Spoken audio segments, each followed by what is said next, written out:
Are you a lover of all things horror? And when it comes to TTRPGs, you wish to add more, but you don't really know how to add it? Well, then this episode is for you because I bring on Danny from the Thorne Files podcast and we talk about adding horror into TTRPGs and making it work. And of course, you could always take this advice and add your own spins onto your horror games and all of that, which I would love to hear about. But this is just advice that if you're interested in adding horror into your games, here's ways to do it. So I hope that you really enjoy listening to this episode, and let's get into it. Welcome, everyone, to the RPG Goblin. I am your host, Willow, and I am the one who asks all the questions. And today we are going to be talking about adding horror into TTRPGs, which I'm really, really excited about. I haven't consumed a ton of horror media, but it's something that I really enjoy, especially in the TTRPG space. And in today's episode, we actually have Danny from the Thorne Files podcast to talk with me about adding horror into the games. So, Danny, if you would like to give yourself an introduction and tell us what you do and where to find you. Okay, hi. I'm Danny, long-time listener, first-time goblin. I am the resident keeper and I guess producer is the word for the Thorne Files podcast. I do all the editing and music and stuff, so I guess that's I could call myself that. Love it. Yeah, we are a Monster of the Week podcast, and we do a lot of scary stuff, and I've got lots of more scary stuff planned. You can find us on Instagram. We're at the Thorne Files the Thorne Files _ podcast on Instagram, and on Twitter we're at Thorne Files pod, all one word. And yeah, which I gotta say, as someone who loves Monster of the Week very, very much, I'm so happy that I found your podcast. I haven't had a chance to completely listen to it, but I've enjoyed what I've heard so far, and it just makes me so happy to see more things with Monster of the Week because I love it. It's honestly, it's one of those systems that once you get into it, you can really see God, this is a really fun. Everything about this is pretty fun, from the mechanics of how everything works to the fact that the inspiration to everything. It's also one of those great systems because there's lots of very good, TTRPG systems out there that are fun to play. But there aren't many that are just really fun to read the book as well. And I just find myself really getting stuck into reading all the flavor text and everything for Monster of the Week, and it's great. So yeah, big fan, huge fan. I feel heard right now because that was actually first TTRPG book that I actually fully read, and it was. I think I have to agree. It was one of the most entertaining books. It was just very engaging. I love the way they structure the mechanics and the rules and how they talk about the game. And it's this is really enjoyable. So anytime people are do you recommend a game? It's always Monster of the Week. Always the first one. Yeah, it's just way too good. And I'm even if you don't want to play what the game is good at, with the monster hunting and all of that, I just recommend reading the book because it has a lot of good information in it. Yeah, and I think it's another great one as well because I'd say while on the topic of TTRPGs that are really great to read, I think City of Mist is up there as one of the ones that I've recently read through the book of it, and it is just it's got bits of graphic novels in there. The text is really interesting. It's great. It's great as well. It's a very similar vein, but I think Monster of the Week is one of those great games where it's also a really big inspiration for people who maybe are thinking about making games as well, because it's so interesting to read. And it's not a blocks of text of this is how this rule works. This is how this rule works. You start to think, I could make one of these. This is great. I love it. I know quite a few people who have read it or read other Powered by the Apocalypse games and have gone on to be okay, well maybe I could make something similar. And it's great. Yeah, it's really, really good. Really easy to pick up. I think once you get into it, it's easy to pick up. Absolutely. And I also have to say, just Powered by the Apocalypse games in general. Yeah. Monster of the Week specifically, just, the soft spot in the heart. But Powered by the Apocalypse games is just, they're so simple, yet they have so much leeway on what you can do Yeah. and what kind of stories you can tell, and they just do these specific ideas so well. And I've seen that a lot personally, is that people, when they go to make a game, will sometimes do Powered by the Apocalypse because it's very easy system to break down. Yeah. And so it's just really inspiring. But I mean, Monster of the Week and Powered by the Apocalypse rant aside, which I love, I would love to actually get into your history of TTRPGs. What game did you start with? I want to know all the details. I'm so curious. Yeah. Well, I mean, I feel a bit tricky with this because I am a huge advocate for, you know, looking outside of the standard TTRPGs to try and like go and find something new to play. And in that sense, I have a very vanilla opening, which is when I started with 5e, D&D 5e. Like most people, yes. I think it's a fairly standard way to get into TTRPG because it's if you want to find a group that does something like that, even if you think I would really love to play this game or this game, you're going to find it much harder to find a group that will consistently be able to meet up. And I'm not saying, you know, D&D groups are they come and go very quickly. Some people, from the experience of other people I've talked to, but I think it's easier to find a group of people to play D&D with to start off with, even if that's just to you know, to scratch that itch of I want to be able to play this game, I want to be able to get into it. It's a good one to get into because so many people play it, so many people are aware of it, and you don't have to like pitch what the game is because people are like, oh yeah, Dungeons and Dragons, yeah, of course, yeah, another one, yeah, the one with swords and dragons and maybe a dungeon or two. Maybe. Yes. I've only just shown up a dungeon in my fortnightly game. The first, sorry, not dungeon, dragons shown up. So I haven't actually had a dragon show up before. Oh no! Like, one day you'll get one there. day. No, it's the one I'm running. I run it, and I just haven't had a dragon show up. I've had other stuff going on. The dragons are there, but there's no one's gone to find them yet. Yeah, exactly. You know, they're distracted with the actual plot. You know, if they actually go adventuring and try and put effort into finding them, and stop maybe they spending will. like 3 sessions shopping. Then yeah. So I mean, my main experience would be to do with things like with 5e. I have a little bit of experience ages and ages ago with we me and a few friends of mine we dabbled with cyberpunk, which is another really great system. We didn't really get into it as much as I think we spent maybe a couple of sessions playing it before my friends wanted to go into something else, and I was like, hey, I'm just getting the hang of this, but it was really fun as well. I'll probably talk a bit more about that because there's a lot of aspects of that could lend themselves very easily to horror. Absolutely. And obviously Monster of the Week has been the big one. And you know, I've touched on in the past things like Vampire the Masquerade.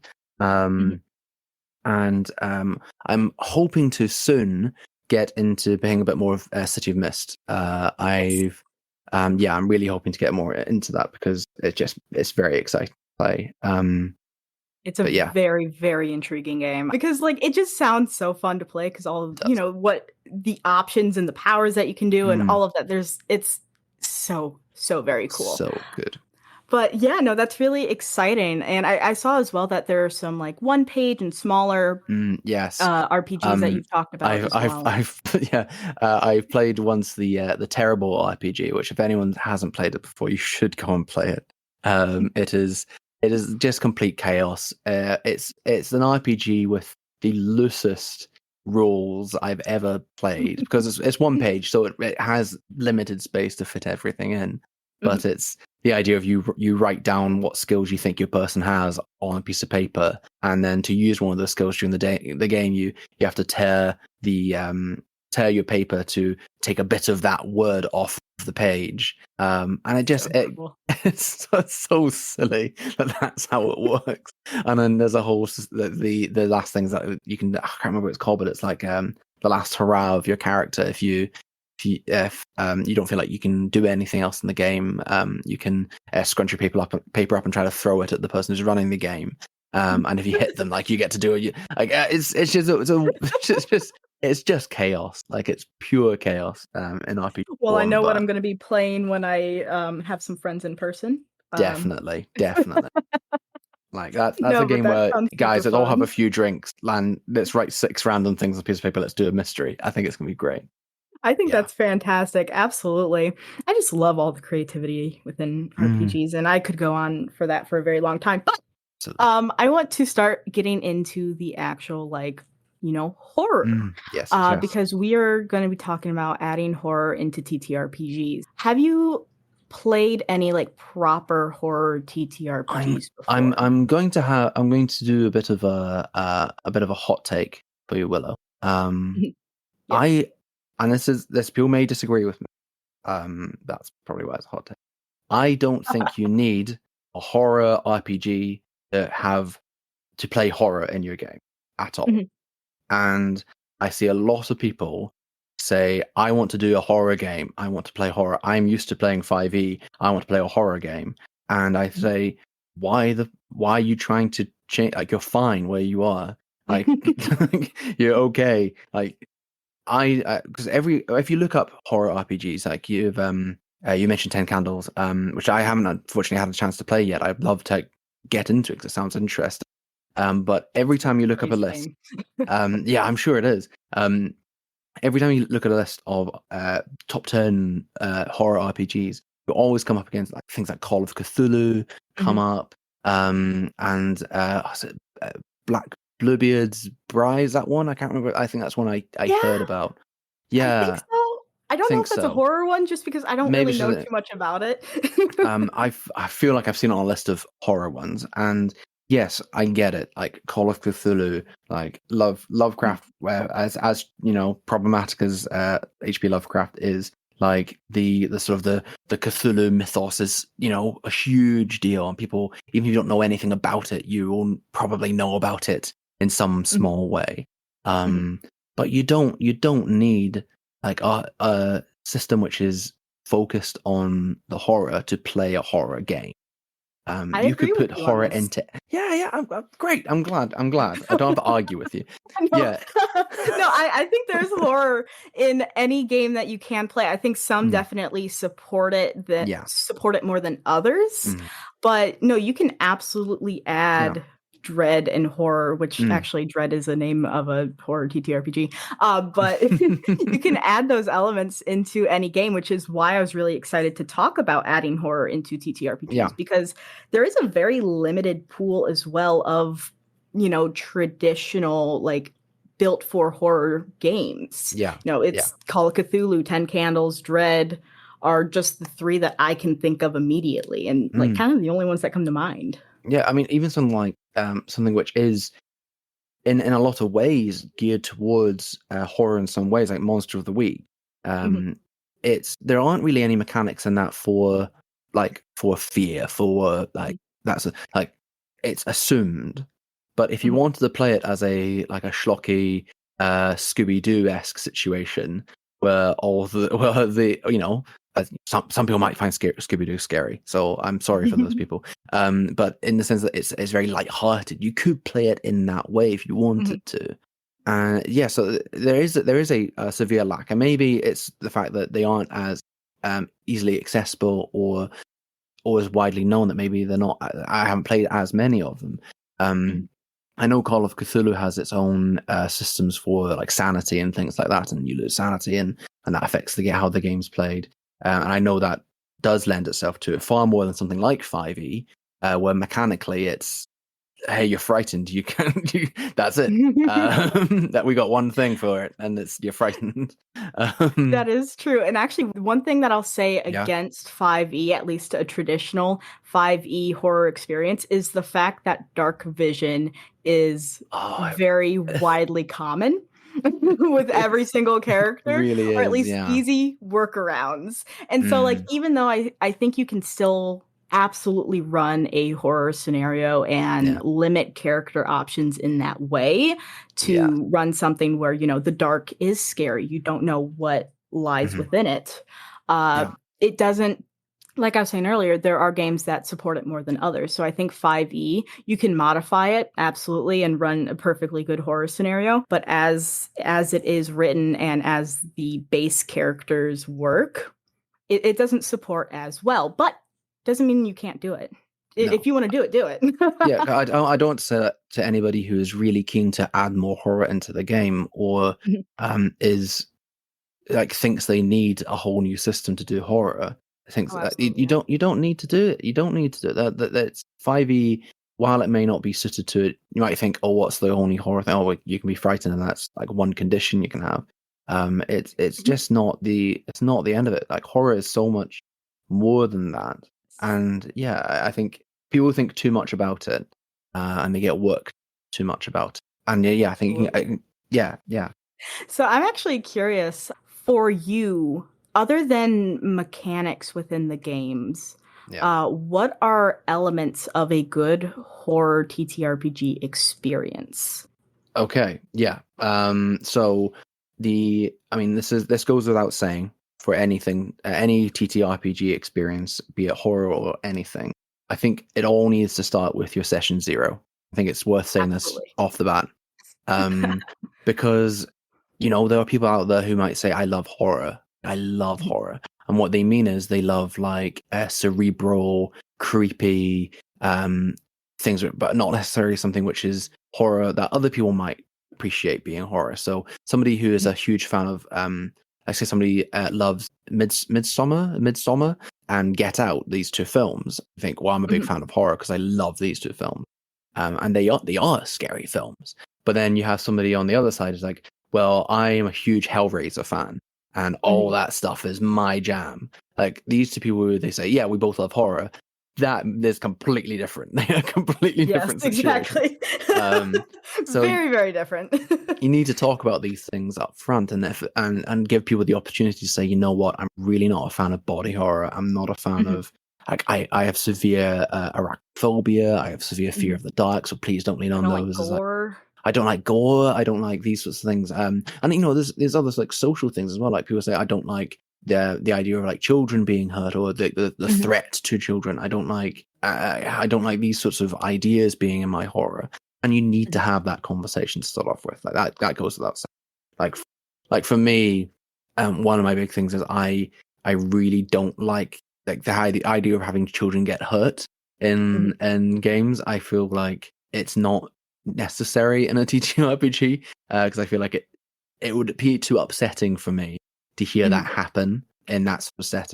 There's a film that came out a few years ago, I think, called Mother, and a spoiler, child dies in it. It's very traumatic. It's a horrible scene when that happens. Oh no. And it just things it's going to happen because of how like stressful the film is up to that point. But when I knew it was going to happen, I had to turn it off because I don't need to know the rest of the film. It is this is it. Okay. So session and that's 0. your limit. That's my limit, Like, and that's fine. That's okay to have a limit. exactly. And that's why communication, I mean, I will praise communication for every and all TTRPG experiences, Yeah. because you should communicate with your group. You should, discuss expectations. You should all be on the same page, want to play the same game because you want to have fun. You want to have a good time. So you want to make sure everyone's going to have a good time by having session zeros, but especially for games that start to go into darker subjects or can be a little bit more uncomfortable. Those talks are even more important, because the best thing about horror and why people love horror is because you can experience it in a controlled environment. Just like with that movie, you could stop it at the moment that you didn't you didn't want to watch the rest because you knew what was going to happen, and you could put that limit down and you could stop it. And those types of, everyone wants to experience horror in a controlled environment where they know they're going to be okay and safe, because you're not trying to hurt the person.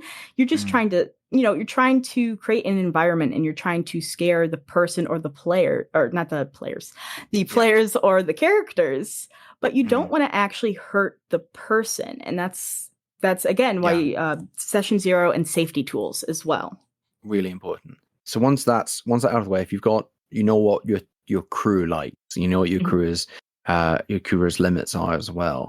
I think I think the first thing that always comes to mind for me when it comes to doing horror is you should always have like an endpoint idea, so you know where this is going.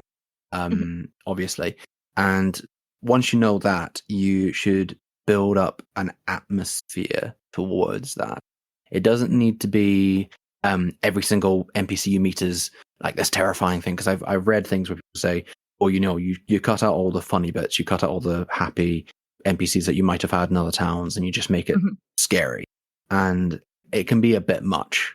Mhm. Um, like it can become overwhelming, and it dilutes how scary things are eventually, because you are if every single NPC you meet and every single thing you see is scary and strange and weird and foreboding, then you just sort of, okay, well, there's another weird character. Okay, cool. Okay, this Mhm. is right. Yeah, and people start getting less interested. So you have human interactions in amongst that, and you have bits where the characters might feel comfortable, but you just keep Mhm. this layer of, I don't know what's happening in terms of everything that's on just now, and it gets them Yeah. questioning things. Gets them. I mean, I've done this in the Thorne Files, and I've done it in my the 5e campaign that I've been running for a few years now. I introduced the idea of doppelgangers and Ooh. changelings, which one of my favorite monster sort of ideas is something that can look like someone else. Oh, they're so Um, good, but also like, oh, they're so stressful. it's so stressful, but this is great. This is what's really good, because I introduced them ages ago, and I introduced this concept that like it's not on the rulebook, but a doppelganger has like blue blood. I just like said this, like somebody like, is there any way we can tell? Oh, they have blue blood. Okay, we'll tell that doppelganger's a doppelganger. Mhm. And then I left it for like 6 months and did not bring them up again. And then suddenly there was a character who, in the fiction of the campaign, has to wear an amulet all the time because they got badly scarred, and they wear this amulet to cover up all the sort of magical scarring they have on their face. Mhm. And this character shows up where the characters are, and they're like, "Oh, fantastic! It's great to see you. So we need your help doing this." And he's like, "Yeah, of course, I can't wait doing this." And then one of the characters realizes he's not wearing his amulet, so they should be able to see all of the scars on his face. And they were like, "Oh shit, what is going on?" And then it became that Demon. it was doppelganger. It's a fucking doppelganger. It's a fucking scary and it happened. It really worked. Sorry, that was not me building an atmosphere. That's me like a sudden sense of dread. Mhm. But I think yeah. So atmosphere is really important. Making sure that they know that weird things can happen, but not overwhelming them with weird stuff. Yeah, Be it's not too like much. consistent, like beating you over the head with like, this is Exactly. scary, this is scary, this is scary. Mm, No, absolutely. I think even though, the introducing the doppelganger, then leaving it, that's not necessarily building atmosphere, but I think that's even a good no, it's not. Yeah. example of being able to wait though. Like Mm, having the patience of knowing when to bring things in, and that can even come in if you're playing a shorter game, yeah. those points of patience where you know not to introduce something too soon, and even like hinting at it and Hmm. giving just those little bits of like those just little snippets Yeah. of something's not quite right. Yes, that's exactly. Yeah. So I am. Oh, A good so example good. of I have a couple times I've scared my party. So one time they'd gone to a house, sort of large manor house, and they'd found underneath the manor house a sort of like a labyrinth underneath. And this Ooh. is exactly one of those situations where there's like they all have dark visions. That's not automatically not very scary. Um, but I added in things where I made them keep rolling for finding their way through the labyrinth, and they were certain that they were rolling really, really well. Um, but then I just kept having them show up, like find the same things they've already passed, Mhm. and realize like a few hours later, oh, they've already been here. And then it became even weird. Like there was all that, and then they're joking around. And then they found something new, and it was like a body, somebody who'd already been in the labyrinth for a while, but their clothes were like from centuries ago, and the Mm. body looks quite fresh. That's what's going on here. It's this weird. Is there some weird time thing going? well in this strange space. Are we actually getting lost, or are we just being put back on a loop? Mhm. And then they were eventually able to get out of this labyrinth, and they had this sense of like, okay, we're okay. There's this strange underground lake. That's not the end of the world. There are a few boats here, but they know they had to go forward. They couldn't go back at that point. And I think that's another thing as well. You need to give your characters and players some reason to keep going. Because if they don't, then they're just gonna like, nah, fucking, I'm sitting here. I'm staying because it's too scary. I'm not going to go forward. If you give them a reason to go forward, then that's great. So that could be literally giving them something to save or something to go get, or it could be if you know your player characters well enough, giving them something from the background that isn't like concrete, like a person or a thing, but maybe like something that drives them. So perhaps it's the idea that something is an unexplored place, and they are somebody who's desperate to set their name in the world. They are desperate to like make their mark in the world, and having this unknown place be discovered by them would be fantastic. So it's that human error of you shouldn't go in there, but you're gonna go in because that's what you're gonna do. Exactly. I think that that's a part in horror that can be a little difficult to do, but is most definitely an important element Yeah. to give that reason to keep going, because it's very easy to be like, I don't want to, as the character, even if you as the player want to continue the story, if you come to a point where it's like, why would I continue forward? Like I am in a life or death situation, or this is like really scary. This isn't worth it. Then you're going to come to those moments where it's like some of that buy-in leaves when you come to those moments, because you kind of lose the sense of like even It's like that. It is, yes, absolutely. Like if they just know, okay, well, it's the game, so I got to keep going because this is what's planned in the game. Like they're not going to be as Exactly. interested in doing the thing. Mhm.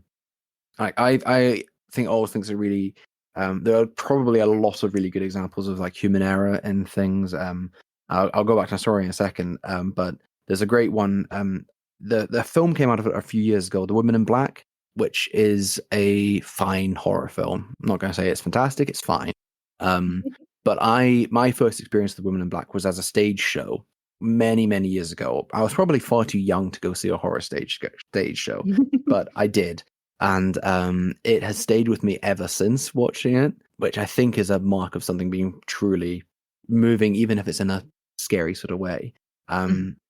And the setup for it is it's essentially the same story as the film, but how it works is you have a theater director and writer. I think he is asking somebody who is like a minor character in the film to recount their tale of it, and they go through the whole story of the Woman in Black and everything. And it's a scary thing where the man is a coachman. He takes somebody out into a house in the middle of a big swampy place, and there's ghosts and stuff, and it's scary.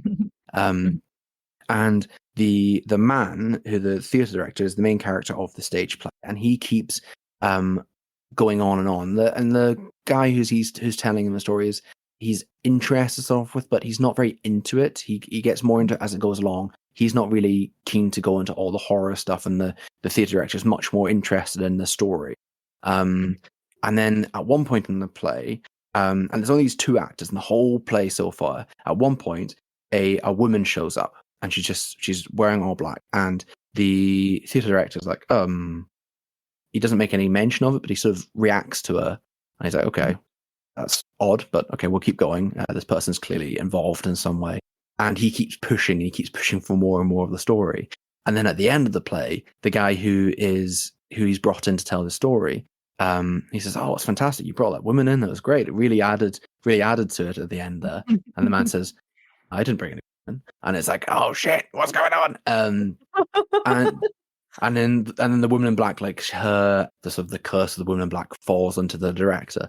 But you can fully see in hindsight, like if that guy hadn't pushed to find out more of the story, find out more of what was going on, then he wouldn't have been in that situation. He wouldn't have opened himself up to this evil from this story that he was so keen to find out about. So I think Oh, that's giving your really good. character, I like that. yeah, it's great. I mean, giving your character something to go off and want to do, and you don't tell them they have to go there. They know they have to go there for something else, like for themselves, not for the sake of the game. Exactly. So I had sorry, I had my characters left the labyrinth. Sorry, I go on huge tangent. You are all good. Yeah.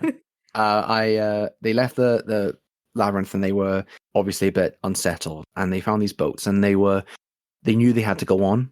They knew they had to continue through. It's the only safety was to get further through, and there are these boats here. And so they got into the boats, and then the minute they get on, the boat started moving into the water, and they didn't have oars or anything. They just sort of plowing through the water, and so everyone started doing like, "Oh, okay, well, Everything's okay." detect magic. What's going on?" Some characters chose to fly instead, because they did not want to go on the boats at all, and that's great because I hadn't said there was anything wrong with the boats. I just said there were boats, and they were like, "I am not getting on that. I am flying instead." I don't trust them for I did one not moment. trust them, and they were right to. They weren't nice boats, but also nobody was safe in that situation. But they it was just that moment of they were all sort of chilling out. And I was like, yeah, the boats, whatever. And then somebody decided to look, okay, well, is there like a chain or something pulling them along? I said, Mhm. well, no, you look over the side of the boat, and what instead there were just like thousands of like zombified hands were just like passing the boat along in the water, like pushing it along. And this image of them, they were already in this sort of like, something's wrong. And then they see this and they're like, oh no, something's really bad. This was really bad. And also like not answering like the question of what's in the water immediately. And No, it's that patience definitely. thing again. It's like until they start to question, you Mhm. you need to make them ask. Yeah, That's really what it is. exactly it. Like I think it's being honest is a big thing of doing horror correctly. I Mhm. think you can, as a DM, you can lie to your player characters as much as you want. You can Mhm. be as vague with the information. If they say, well, I look over the side of the boat, what do I see? Oh, well, you see hands coming out of the water and moving the boat along, and there's zombie fight and everything. Like, that's you telling them as much as you need to tell them. You're not being Mhm. honest with them because you're not telling them everything that's going on. What you Mhm. do need to be doing is being honest with the players. Like, you can't lie to the players. If the players say, well, okay, well, I have dark vision, so I jump into the water and I look to see what's underneath. You have to tell them as much, so you're not cheating them out of finding Mhm. things out if they want to find those things out. Um, Exactly. and yeah, an example of that would be another time I had my group going through a thieves guild, and they had to go through challenges to be accepted into the thieves guild. And one of the challenges they had to do was find the intruder. Like, it was like they had like a very vague instruction to us find the intruder, and they came to a room, and the room was like this beautifully made up room with like a dining table covered in lovely looking food, and everything looked charming and well made and lovely to be in. And Mhm. cozy. And then I mentioned everything's around the room. It's like, oh, there's a picture, there's a mirror, there's a wardrobe and everything. And then somebody said, oh yeah, okay, well, I look in the mirror, what happens? I said, okay, well, wisdom saving throw, and they fail. And at that time, there were 6 members of the group that was in the room. And I said, well, you look in the mirror and everything, it's fine. You see your reflection, you see the table, all the food, you see you and your 6 companions are all there. And like, I'm not like, the character in that moment is like, oh, well, okay, well, there's me and 6 other people. That's fine. Mhm. But the players also have been like, hang on, that's 7 people. What's going on? That's 7 people in the room. You said that you did the math, and I said, yeah. I mean, I've told the character exactly what the character sees. I'm not Mhm. telling you there's something else. Like, I'm not lying to you. I'm not going to tell you any more than you've asked. Especially since you just failed that save. But yeah, it's such a great thing to be able to use horror, and I think once you know everyone's safe, so say session 0, you set an atmosphere, and I think not lying to them, being honest, Mhm. and then throwing in some scary moments, like jump scares are a real thing in film and television, like they are Mhm. useful and they are suitable for them, but don't throw them in all the time. Like, it feels handy to be like, and then a werewolf jumps out and bites you. Yeah.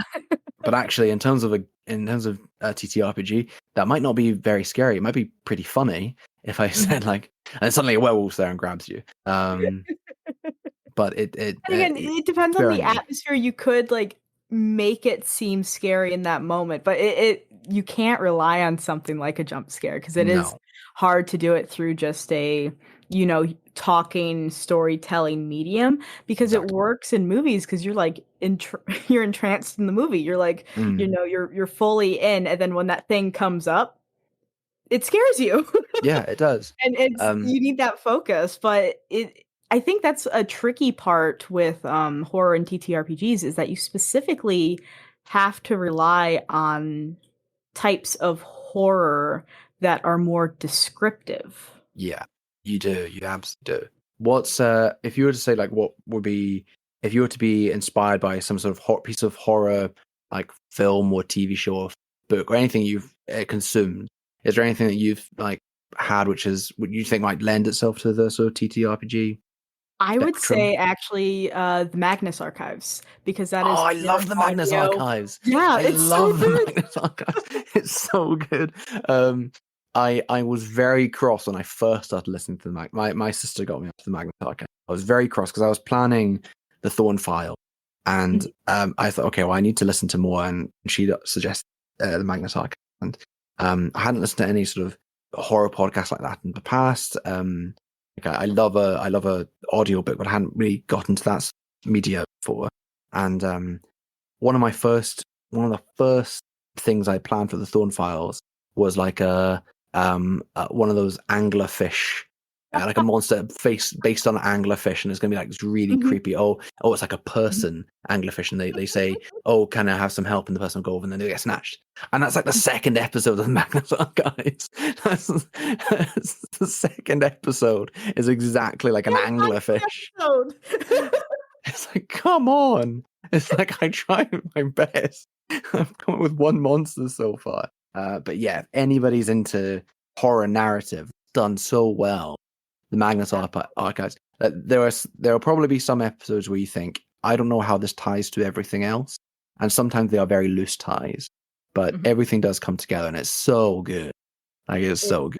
fantastic, but I think that for me, if I have to look at like a horror medium and like media that I've taken inspiration from and that I can look at and be like, yeah, that gives me structure, it has to be the Magnus Archives or Mm, a horror podcast where it's telling the stories through pure audio yeah. because you can't, especially with so many people playing online. I personally play online myself. Mm, Uh, it's tough to always create the you know, the ambience yeah. and all those types of things because you know you're at home, you're Mm, in your room or you're in your office or whatever, and you're playing a game, you know, on your computer with your friends, and so you have to lean on some, again, more descriptive and more word based mm, communication for the horror. And I think those types of podcasts are fantastic to be able to get some inspiration.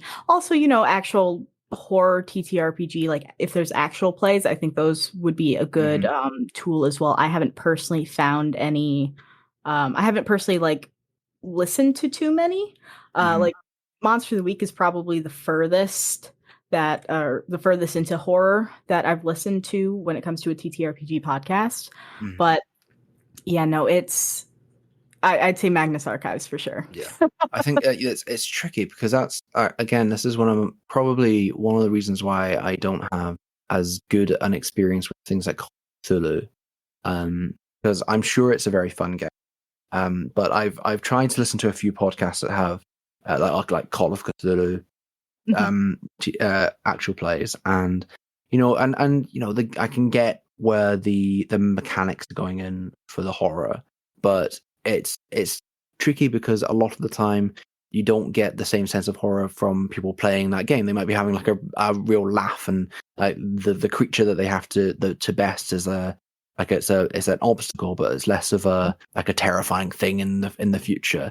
And I mean maybe that's just the ones I've listened to, but and also because I don't want to knock down anybody who's doing actual horror plays, because I know that the Thorne Files also has moments where people are joking around and there are funny moments. mhm. So maybe I just haven't listened to enough of those. But I think it's one of those ones where I've just been you get told so much. It's like it's the if you want to do horror, you gotta try this one. It's on like the number one of so many lists, or like number two or number one. And then you listen to actual plays, you're like, oh, I'm not really getting the horror from it. I get like there's a function here for some horror elements, but it's not really getting me the horror I need from what I'm trying to find here. If Yeah, that makes and I sense. wonder if that comes to maybe Call of Cthulhu is a game that lends itself to the horror experience being more like you actually experiencing it, like being able to play and being in that situation versus listening to it. Yeah. But I can't really say, for sure if that's the case. And I think as well, it comes down to who's running it and the group and their buy-in and, what kind of tone they're setting. And as well as if you play a lot of Call of Cthulhu, I feel like that's also something that you kind of get desensitized to over time. Yes, you're right. You're absolutely right.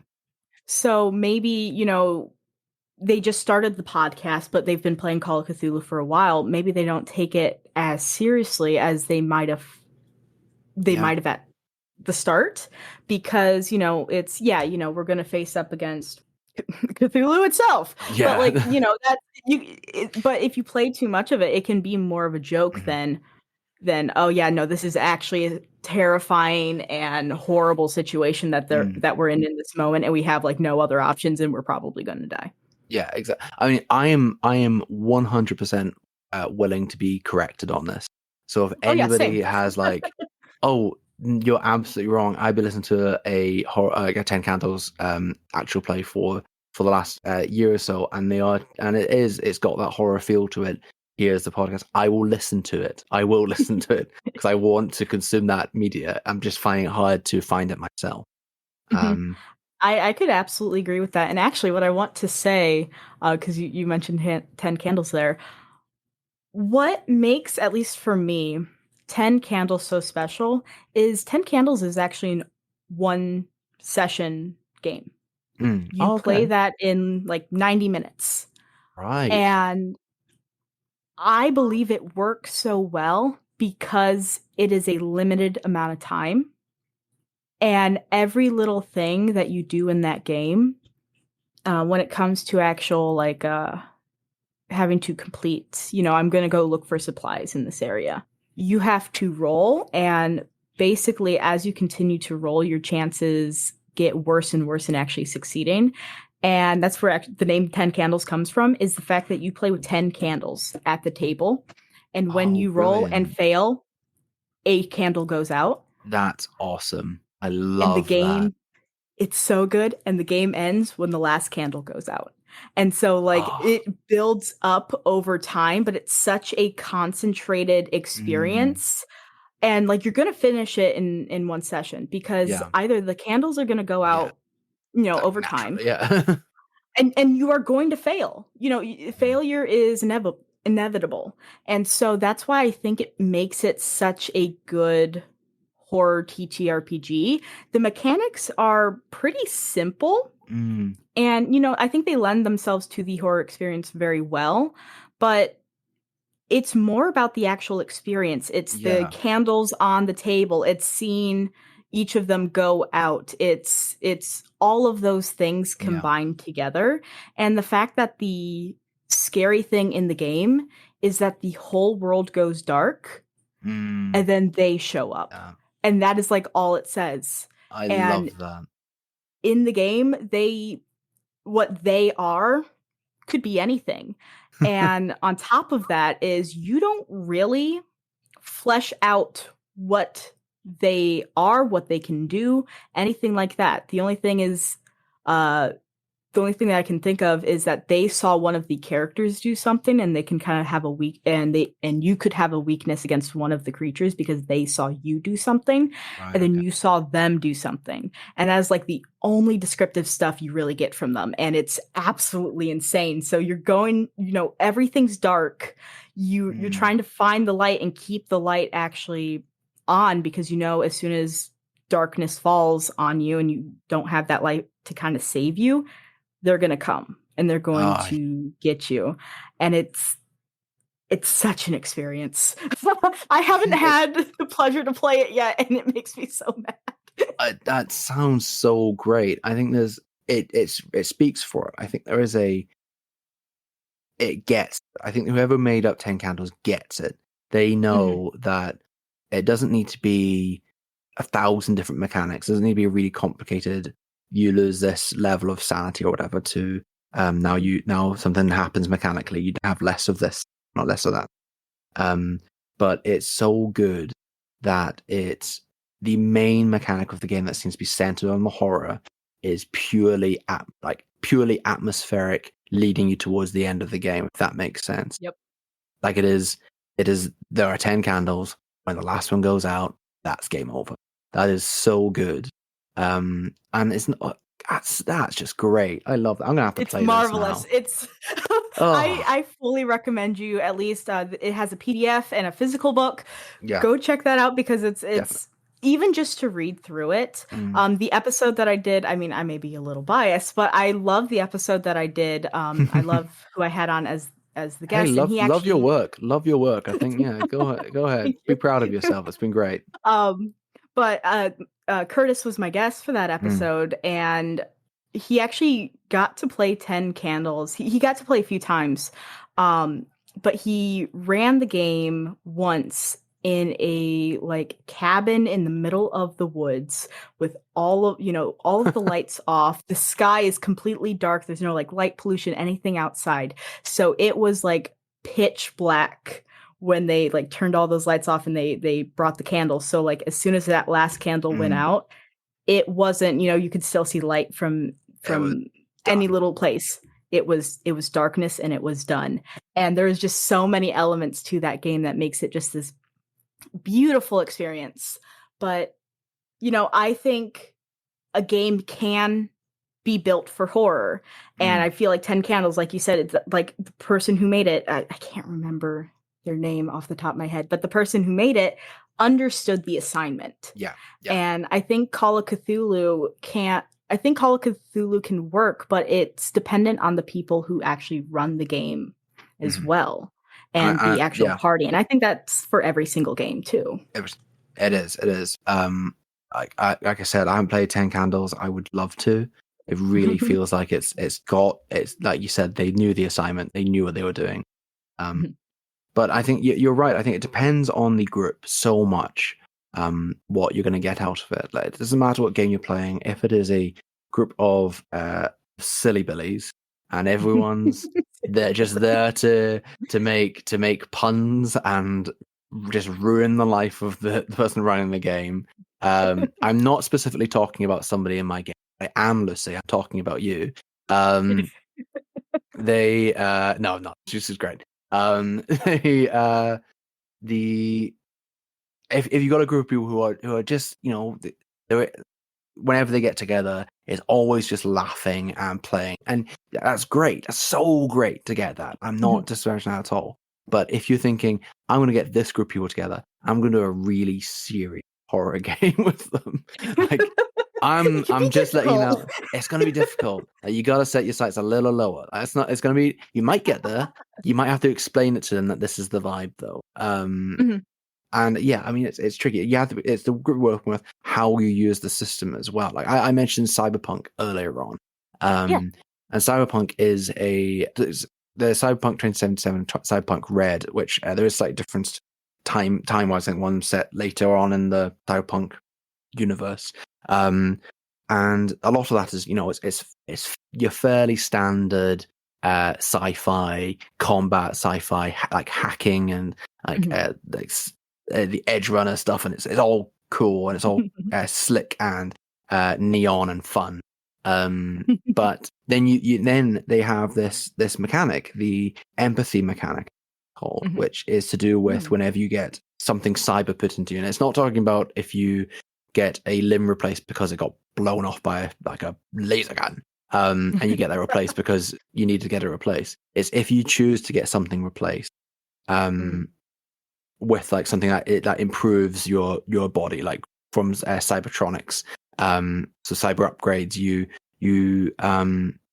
you might get better in these ways, but when you do that, it has a cost to your empathy, and your empathy is it's like the humanity you have left. Ooh, I like that. And it's such a cool mechanic. And I know that there are going to be so many people play it who just use it as like a number, like and like, oh no, you got to 0, okay. Because you also lose it. I think you lose it in it from going through like stressful and traumatic experiences as well. Like if something traumatic happens, the runner of the game might say, okay, well you lose 1, and and you might get to 0 and think, okay, well I got to 0, and then you lose your character. Your character has gone. I can't remember the word they use to describe you. Cyber psycho, I think is what it's called. When you just become like a killing machine, you lose all sense of yourself, and you go off and kill whoever's nearest. Lose all the humanity. And you lose all humanity. And on the face of it, you're just like, okay, well, I lost my character. Cool, new character. There are so many people who do that. But then if you are somebody who's like, here, I want to lean on a bit on more of the horror of that. That is such a good mechanic, and it doesn't feel hidden away in Cyberpunk, because it's one of the main features of the Cybertron update, greats and everything everyone has. Like it's a big feature in that sense. But the fact that it's not, I believe, like the horror of that is not really as focused on like the what it does to you and how that would affect. I mean, that's a role playing. That's if you are in a group where you are really into the role playing side, and you want to have this element of you're losing yourself. What happens to what happens to you when you lose yourself? You are getting deadlier and deadlier, but you're losing who you are.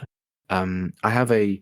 That's so fun to explore. Yeah, I mean, if you're able to, I watched it just completely on a whim, but I love that the Cyberpunk Edge Runners TV show. Believe it's on Netflix, and it's a really good exploration of this sense of losing yourself, because multiple characters in that series go like the cyber psycho. They start they become violent. They see things. They lash out at people that are close to them, and it's so terrifying because they're this giant metal people, and they have like guns in their arms. And like if they lash out, that's bad.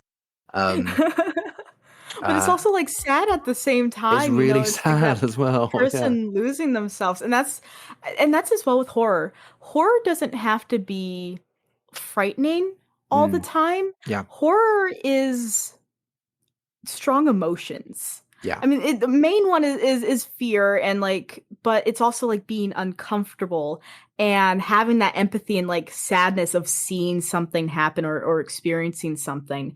There are a lot of elements than just like, and that's why I think jump scares that can be cheap horror, because it's just playing off of I want to scare you. Yeah, there's so much else. No, you're all good. Sorry. No. Yeah, I completely agree. Jump scares, when they're done well and they are done in ways that, complement the horror that's going on, then great. Use of whatever. Like they are great in some, but there are too many films out there that just rely on a jump scare for no good reason. And then not like, I think a good example would be, I don't know if you would have seen it, the film Countdown that came out a few years ago now. No, it's not great. I wouldn't watch it horror film wise. It's you can sort of tell where the story's going. So it's not like when I started watching, I was like, okay, I get it. The monster's well designed in this. I like the premise potentially, but I get where it's going. I don't. But it is the king of cheap jump scares.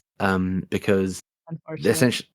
Unfortunately, they had the main premise is there's like a killer app on your phone. Is a countdown to when you're going to die. And I think I've seen something like that. You might have seen it. I don't think I saw it, but I knew of it. Knew of it, yeah. And I think lots of people just know of it. I think that's fair. And it's probably more than it deserved from a lot. And but it was really cheap jump scares because the app would occasionally just make like a screaming sound, and the person would like get it out. They go, like, "Oh, there's been like an update from your phone or whatever," and it just was like, every time, like the first time that happened, you're like, oh, jump scare. But then by like the fifth or sixth time, the same sound has been used in a jump scare. You're like, hang on, no, I can't be scared of the same thing 6 times in the one At film. least if you're gonna use jump scares, make them different. Yeah, Don't use the absolutely. same one over and over again. Oh Yeah, no. it's not great. But I mean, it's an example of it not being great. I mean, there's it can be used well. There's things like the film It Follows. Mhm. If you ever got a chance to watch, there's a moment in It Follows where, and it's stuck with me since I watched that film. Where a character essentially there's if anyone's ever seen it, it follows. There's a demon following you. Nobody can see except for the person who is being followed. And it's that's a very general. There's more specifics to it. Mhm. But one scene where somebody is in a doorway, like the person's watching the door, they think there's going to be monsters coming in, the demon's coming to get them, and they open the door and it's their friend, and all the other friends around them say, oh, look, everything's fine. And then suddenly, just out of the dark of the corridor, this like very, very tall man just like steps into the light. And it's so good because it's just like, vroom, he's there. Absolutely Oh not. shit, get out of there. Yeah, no. Get out of there. Escape.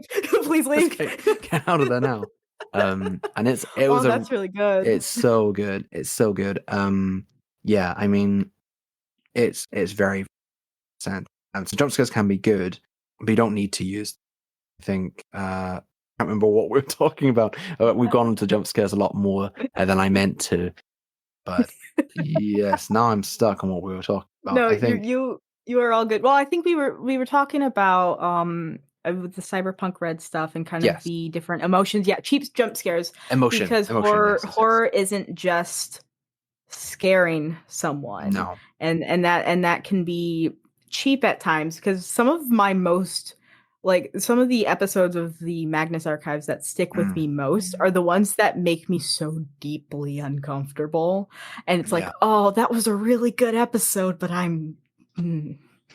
feel all sorts of weird now after yeah, like, ugh. yeah, I feel gross. Oh no.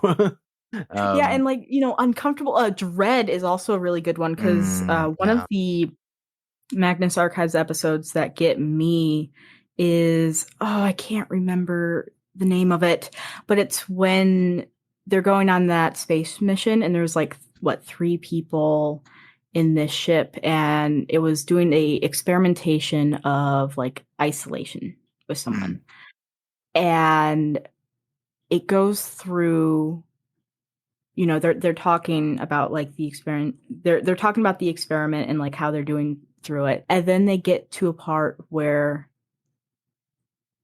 all the stars and the planet disappear, and they try and call for help, and they try and get help from the other people who are on the craft because they're supposed to help the person, if anything goes Yeah. wrong, they're supposed to rescue, but just the absolute dread that I like felt when it was talking about, it was just all gone and there was no one there and it was just them alone and they were trying anything that they could, and I think I could be wrong. I can't remember it 100%, but they kept trying things and it would just be fruitless. Nothing came from it. And I want to say there's something with like a camera and like the camera wouldn't like die out, like things would still work. And it was just this, it was loneliness and it was dread as just the sky is black and you don't know if there's anything or anybody else. And that is just something that kind of gets me specifically. So when I listen to that episode, I'm like, oh my God. That really, I hate that. It's a good episode. I swear, it's a good episode. It's just yeah, I get that it's a good episode. That is, wow. Yeah, I mean, I think Dread is one of those things which, if you can get it right, it is so powerful in terms of horror. Because you have so much. I mean, you have so much that you can use for it. You have, I mean, horror. I mean, you can go through like sadness, huge thing. I remember watching the Babadook And the Babadook it's horror, but it stems from trauma and loss, sadness. So it's just got this. It's just really gets you in that place as well. Like these people who are really struggling emotionally. Oh. And it's great. And dread is so. It's one of those things where if you can get it, fantastic. If you can't get it, it's tricky. And I think it is hard to do. I think I've done it a couple of times in a way that I think is work. And I don't know if I will have got it yet with the Thorne Files. Hopefully if you're listening, you're thinking, yeah, you got dread fine. I'm like, cool, great. But I know, I mean, things like you have a character, like I have a character in the Thorne Files, Evangeline Lane Fox, who from the get-go put herself out as a very confident character. You get the impression she's very powerful, sort of, as far as Monster of the Week characters go, early doors, she's very powerful. And then in like I want to say the second episode, she finds her mind sort of corrupted and taken over by a spirit. Oh no! And she doesn't realize it's happening until there's a girl, teenager that wants to visit who's coming back, and one of the things that happens in the dreams is that she says she feels herself saying words which doesn't say actually, they're not actually in her voice. She says, "Help me, I can't see, I get out." And I definitely played on another dread here of being buried alive. It's definitely a theme in the first episode of the Thorne Files. The first mystery is all about that. Yeah, I heard some of that. Yep. And so this teenager, she thinks of this phrase like, help me, I can't see, I can't. And you have this character who's really, really powerful. She's confidently stayed in the room with this person who's having like a psychic dream while everyone else has gone other places. And everything's fine. She's confident. She's looking into the magic in the space. And she realizes that there's quite a lot of dark magic going on around this teenager. And it's, I'm diving into this a little bit more. And then she realizes that she's saying the words as well. Oh wow! Like in time with the teenager on the bed, and I think I got it then. I feel like at that point, okay, cool, I got dread. Yeah, no, for sure. Because it's that sense of like, oh no, we have no control in this situation. Something bad's happened. And I think I realize in hindsight that I think a lot of my inspiration for that specific mystery, especially the fear, scary angle to it, probably came from, and I'm saying this pure joy, and I was not sad when I heard that, when I realized, but pure joy remembering Doctor Who, which is a very fun British sci-fi. Oh no, TV I love show. Doctor Who. We're actually watching. I'm sure you do. Oh, fantastic! There's an episode a few seasons ago with it was a Christopher Eccleston series when it was revamped, The Empty Child. Yes. I thought you were going in that direction. I'm God, like, oh. I realized I've done this thing where people have, like, somebody has a gas mask on, all they can say is, "Are you my mummy?" And and then when they realize that it's not just this one person, it's people who are, if they're being affected by this thing which is affecting this child, also stop being able to control themselves and start just saying, "Are you my mummy? Are you my mummy?" And it's so scary, the sense of the minute somebody says it, you're like, shit, something bad has happened. It is going badly. There's no hope. Like no hope. Even just for that person.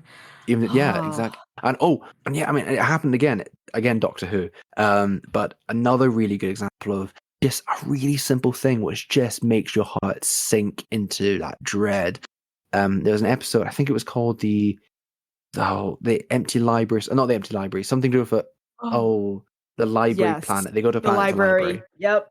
And all the people in that, there is like the things are in the shadows, like there's monsters in the shadows, and when the shadow touches you, or if you get touched by a shadow, it gets inside you and it like starts to consume you. And they realize this when people don't have like a shadow like the things inside their space suits. So they put the helmet on and they turn things off, try and confuse the monsters a bit more that's inside the suit. They might think there's nobody there.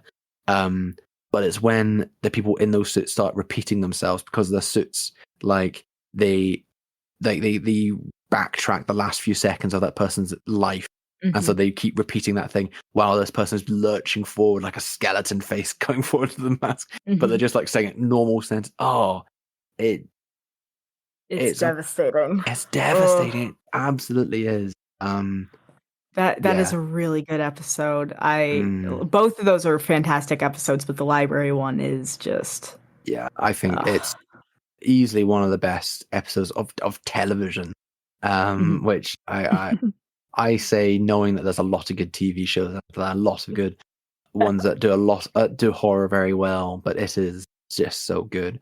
It gets that feel, especially for, Doctor Who is usually, pretty goofy and lighthearted. Lighthearted did what? God. Lighthearted. It'll go with that. Lighthearted did it. But just keep adding D's and it's fine. Yeah, it's fine. But when they can just go serious in those moments and just absolutely pull at those emotions, that's when that's good storytelling right there. And I think that's what everyone wants to do if you're wanting to actually play a true horror game. It's being able to, encapsulate that idea of, that just raw storytelling. And I think what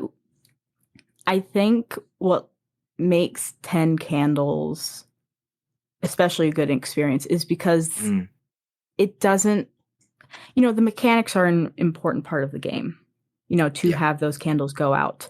But the mechanics are so simple that you kind of forget about them. That's just, what happens. That's as you fail, okay, the candle goes out.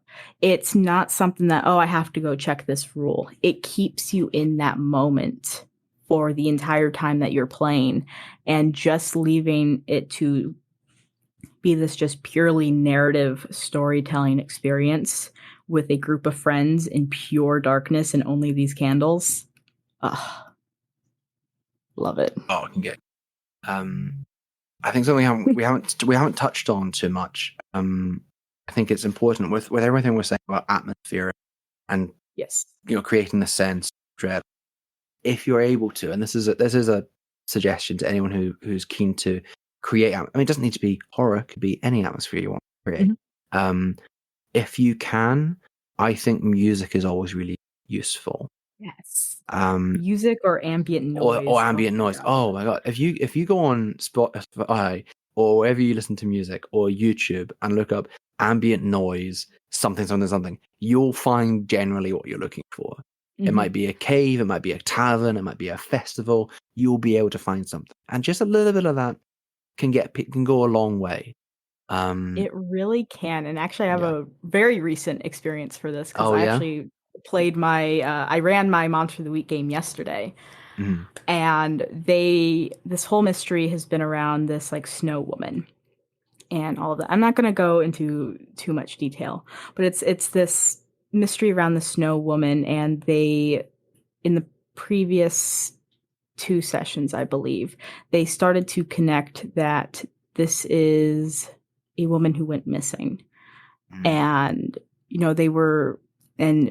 she was trying to write a report on something. She worked in journalism, but she ended up getting fired from her job, and she was trying to work on this thing, and her not reports, what are they called? Her stories kept getting rejected.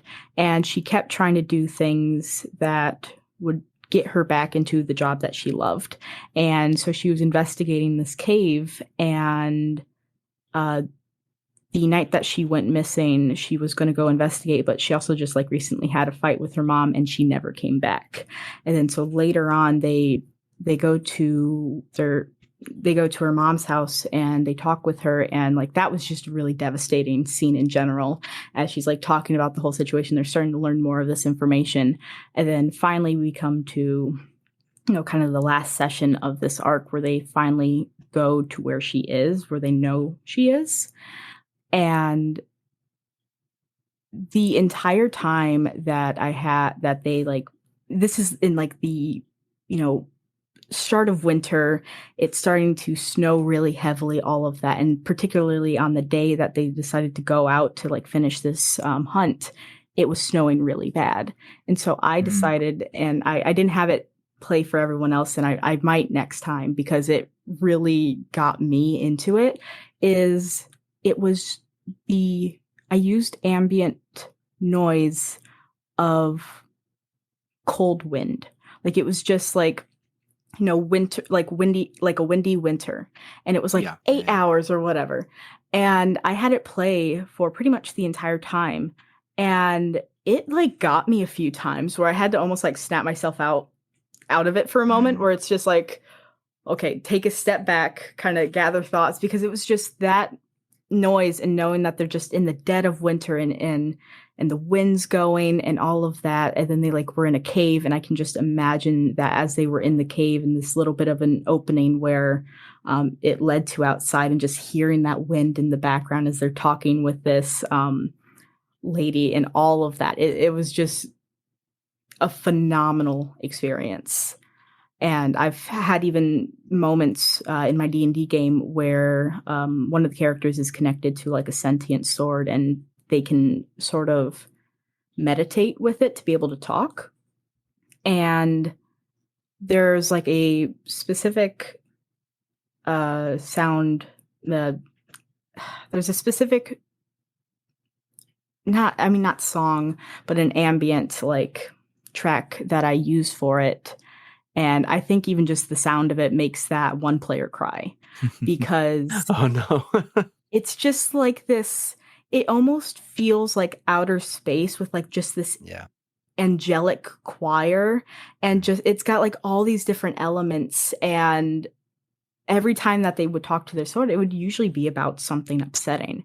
So just the sound, like just because that's the ambience that is created every single time, just the sound of that song makes me upset and makes that player upset, because it's like, oh, just all those feelings just come back because exactly. It just gets you in that moment, and it's absolutely devastating. I mean, sound design and music is so important in these. I think it goes back to horror films. With music is so influential with them, because I know that there are lots of very famous pieces of music that go along with movies. Absolutely know that. But off the top of my head, I could probably remember 7 or 8 theme tunes to horror films that I've seen, because they stick with you so much.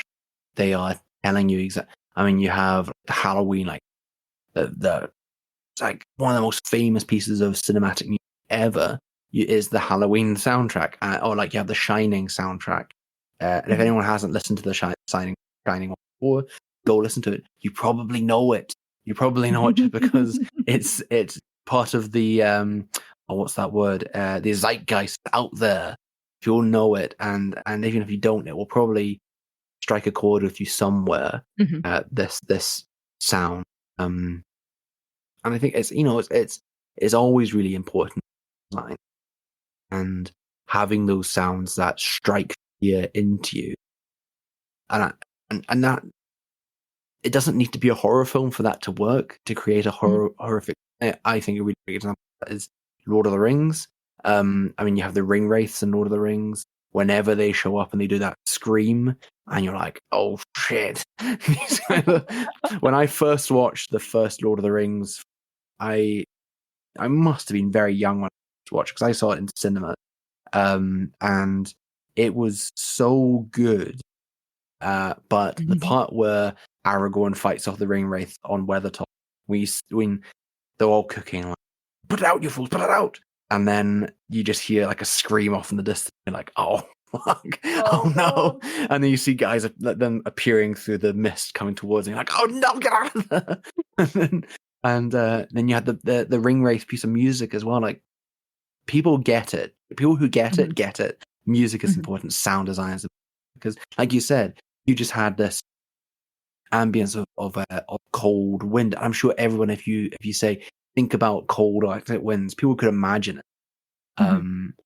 And you could just say to you, okay, well, imagine cold Arctic winds. But being able to have Yeah, it and that's there, exactly being and that's part of it as well. Like ambience is so important. Like that yeah, music helps set that scene, but being descriptive with your words and what people are seeing, experiencing, seeing, smelling, hearing, all those senses, using those in a creative way is so important as well to making horror work.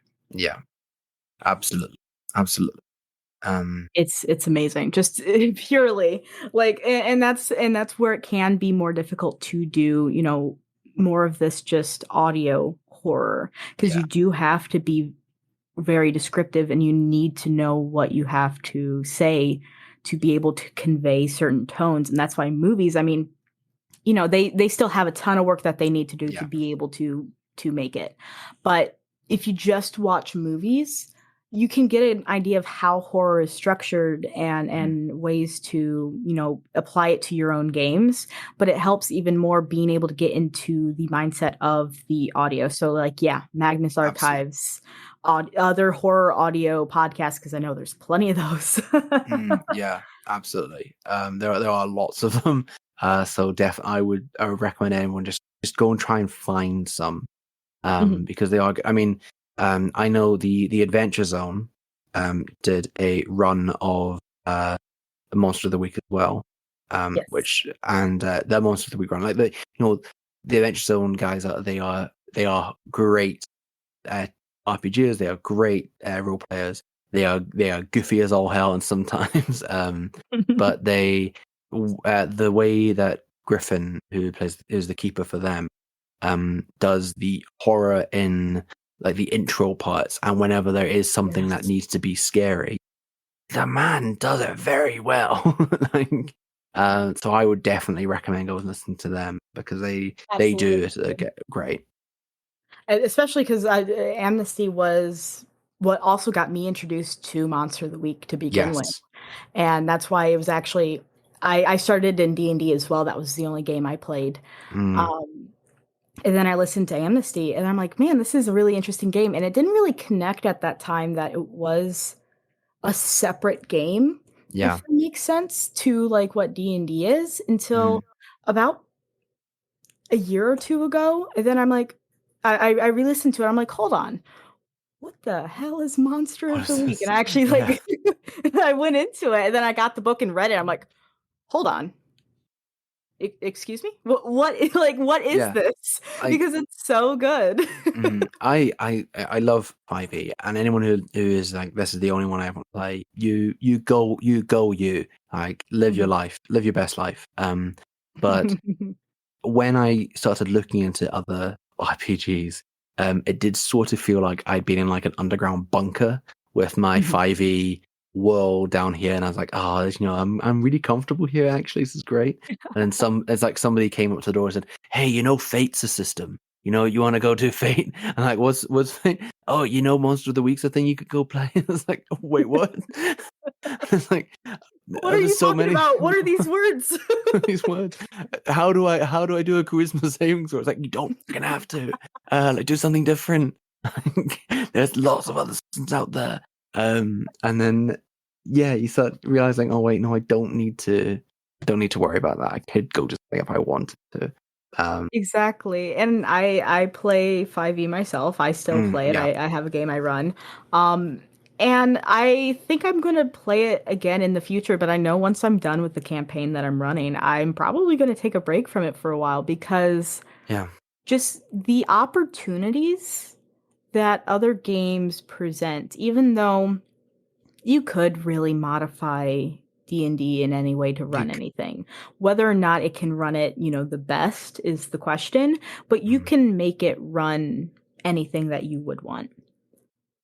But there are games out there that are specifically designed for certain types of stories, and that is what I love. And mm, also just introduce the most interesting mechanics too that like just make you think of, wait, I've been doing that. I've been, with the charisma saving throw, I've been, or even a charisma check in a lot of D&D games, role play opportunities might end with you having to roll charisma and stuff like that. Yeah. Versus in some of these more narrative games, Oh you yeah. just do it. You just And, do it. there still might Great. be, exactly, there still might be roles that happen, but it's not always dependent on, this one stat. Mm. If it's, I don't know, I just think it's fascinating. And that's why I love doing this podcast, because I get to learn about all these cool Yeah. games. I mean, Uh, I'm glad I saw it when I started listening. I was like, God, I know this all is all out there, but now I get to listen to people who are passionate about it, talk about it, and it makes you want to go and do more of it. Like I'm very happy to have been invited on, because honestly, I get to gush about how great this podcast is. oh, A little bit. thank you. I appreciate it. But yeah, I mean, I agree. I will probably play 5e again in the future. But I'm also in a situation where at the moment, like I am, with having a baby, and I've been very lucky. I've actually taken time off so I can spend time with my baby as well. It's been really great. But I'm going to be going back to That's work amazing. at some point. And yeah, it's been wonderful. I've the amount of time you have to play in the week is so little. I find, especially because I love playing, and it's great, and it gives you a sense of belonging to a group, and it can really, it's good for your mental health as well, mental and emotional health.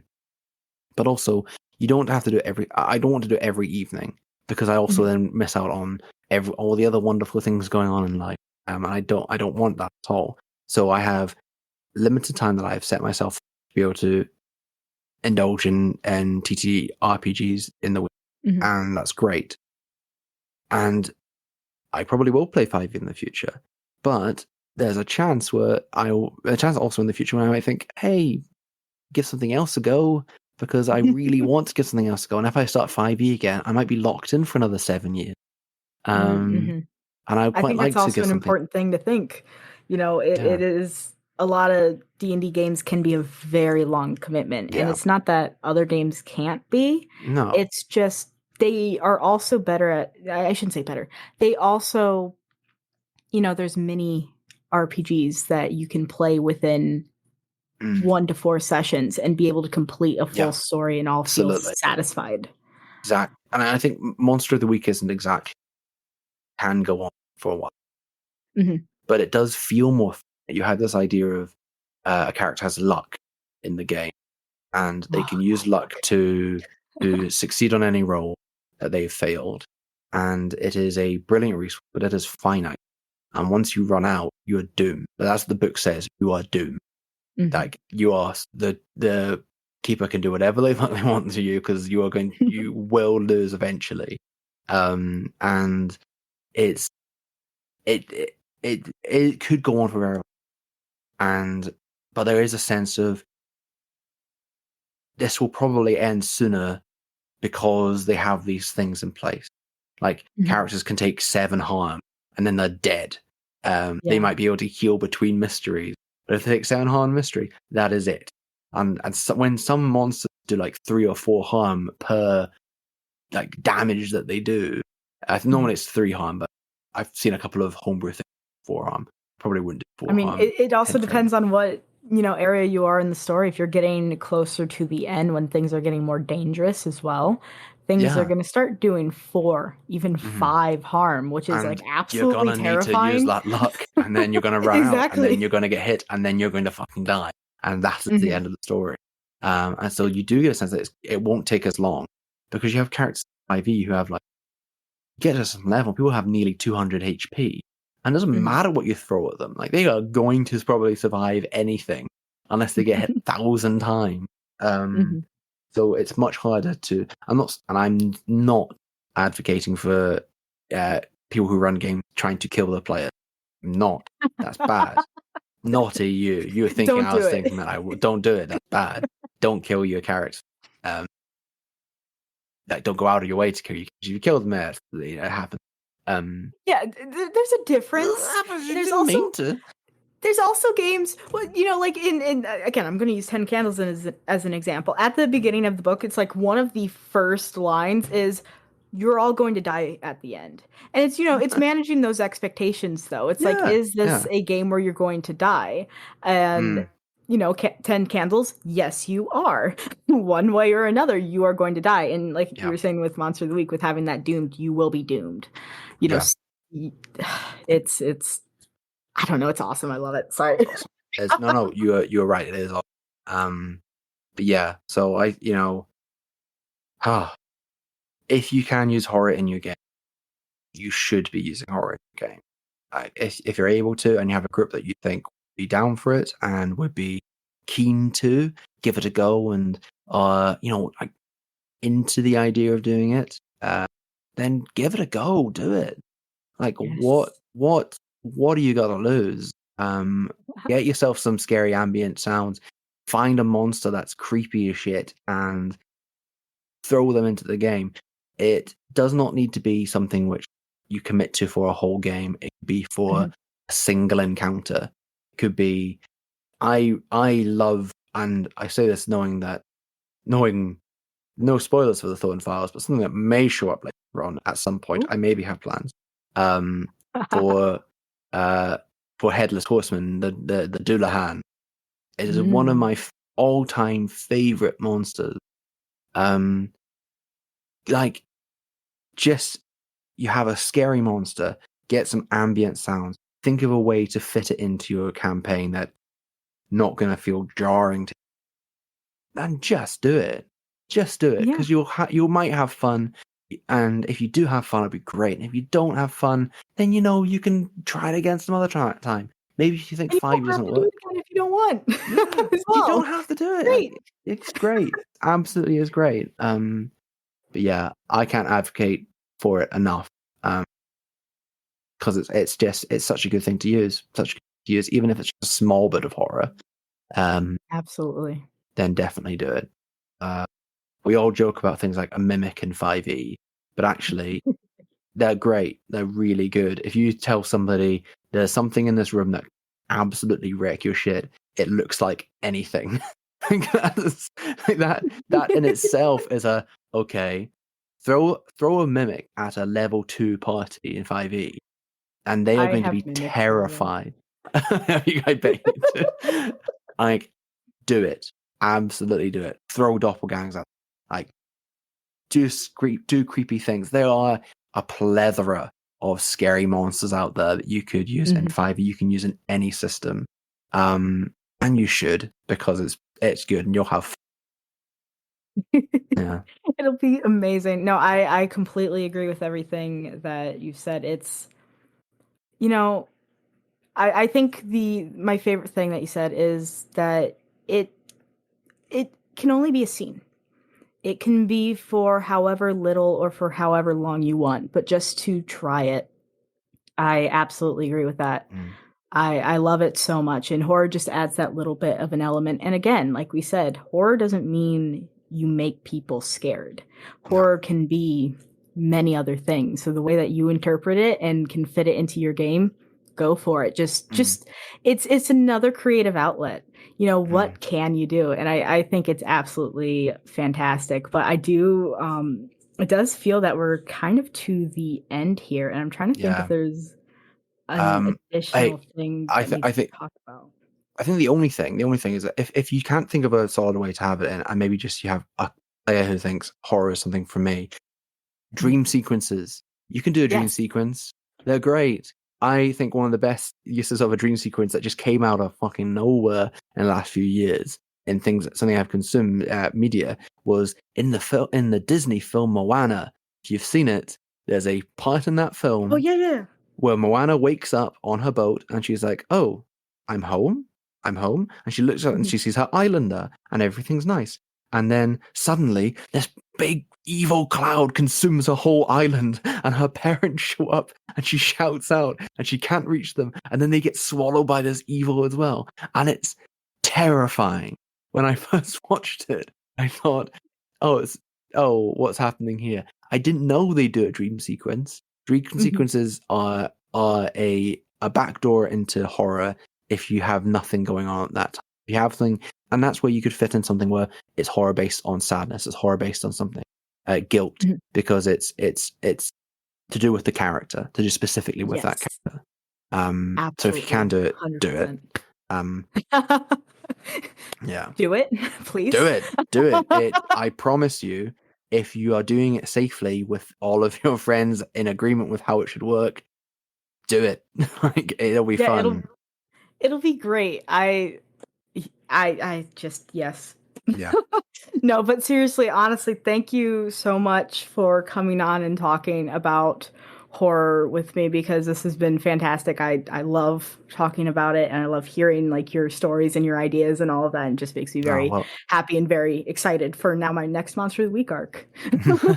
Thank you. Yeah, well, thank you so much for letting me come on and babble for the duration of the episode. I hope that somebody takes some advice from me. And if they don't, then maybe they just have fun listening to me go on and on. Well, I'm sure that many people will very much enjoy it, because that's what I think. I enjoy conversations. I mean, I enjoy having them, but I enjoy listening to conversations, even if there isn't something that I necessarily want to take away from them.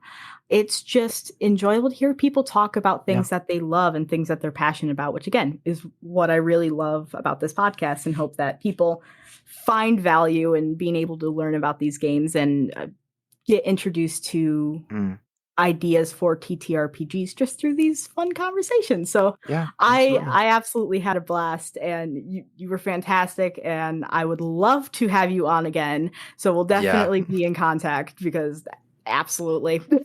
Yeah, I would love to be on again. Honestly, there's just so much I want to waste your time talking about. It is not a waste of my time. I will go on for hours. It is an issue. So this at least gives some sort of Yeah. No, I get it. I completely get it. But yes, you can find Danny at the Thorne Files podcast, which is again a Monster of the Week podcast. I haven't listened to it all, but what I have listened to is really, really good. So I just fully urge you to go check their entire group out and hear all the fun, creepy stories. Again, where can they find you on social media, just so I don't get it wrong? Yeah, no, that's fine. I get confused with this as well. On Instagram, we are at the Thorne Files _podcast. And on Twitter, we are at Thorne Files Pod. It is Thorns, but with an E at the end. I just really wanted to confuse people getting to our content. I just every chance I get, building a little pit for myself to fall into there. I mean, at least it looks cool and sounds cool. So it does. As long as you cover those. No, but absolutely, please go check Danny and the whole podcast out, because again, Monster of the Week is great, and just I urge you to go listen. Thank you though so much for listening to this episode. I hope that you have enjoyed, and once again, thank you so much, Danny, for joining. Oh, thank you very much. Bye. Bye, I guess. Bye. Thank you so much for listening to this episode of the RPG Goblin. If you enjoyed, please make sure to leave a review wherever you listen to your podcast. It really helps keep the podcast going and lets other people know that people are enjoying it. So I would really appreciate it if you did, and it would mean the absolute world to me. And thank you again to Danny for coming on and talking about adding horror into TTRPGs. It was an absolutely fantastic conversation, and I can't wait to play even more horror games and add more horror into my own personal games. If you loved Danny and you want to see more of him, please go check out his podcast. The Thorne Files podcast is a Monster of the Week actual play podcast, and it's so good. And if you love the Magnus Archives, you will definitely love the Thorne Files. You can also find them on social media at the Thorne Files podcast. I can't remember the exact ads, but they'll be in the description of this episode, and Danny said them earlier. The next episode of the RPG Goblin that will be coming out is going to be about a game that is coming to Kickstarter soon called Cottages and Cerberuses. And this is a cozy game based around Animal Crossing and Stardew Valley mixed with Monster Hunter. And it is absolutely adorable. I'm still obsessed with this game from talking about it, so I can't wait for you to hear about it. That will be coming out. Totally grabbed my calendar before doing this. That will be coming out Friday, August 11th. And again, that game is coming to Kickstarter very soon, and I'm so excited. I think that is everything, so thank you so much for listening to this episode, and I'll see you next week for Cottages and Cerberuses on August 11th.